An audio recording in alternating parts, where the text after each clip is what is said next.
Okay guys, sekarang kita akan main Akinator online dalam Google. Is a character a woman? No. Does character six on stage? No. Is a character older than 30 years old? No. Yes. Is character Muslim? Yes. Saya nak teka dia untuk teka Nabi Adam. Is character perfect? Yes. Is character protect di Madinah? Ya.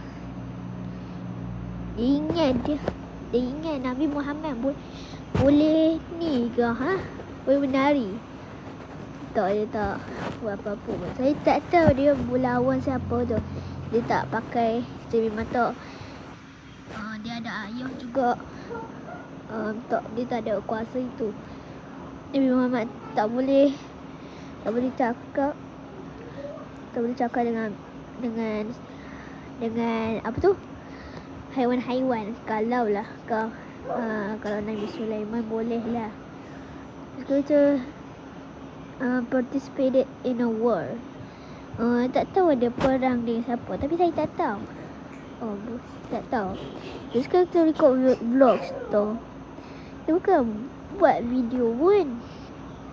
Kepala dia director. Aduh, bukan Nabi Adam. Bukan. No. Nabi Muhammad Sallallahu Alaihi Wasallam. So saya nak teka Allah Subhanahu Wa Taala. Victoria person. Bukan dia. Saya akan teka dia Nabi Muhammad lagi sekali. Allah lepas ni. Okay. Political leader. Ya. Dia Muslim memang. Every origins. Ya.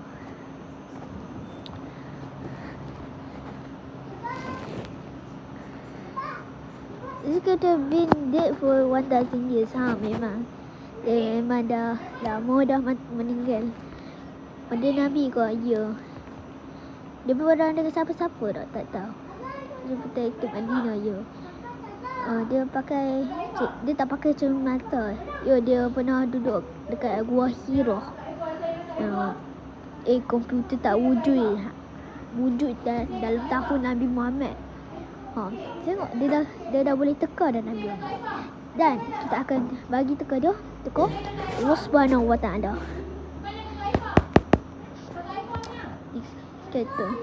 Betul dia boleh tahu nama saya. Saya tak tahu.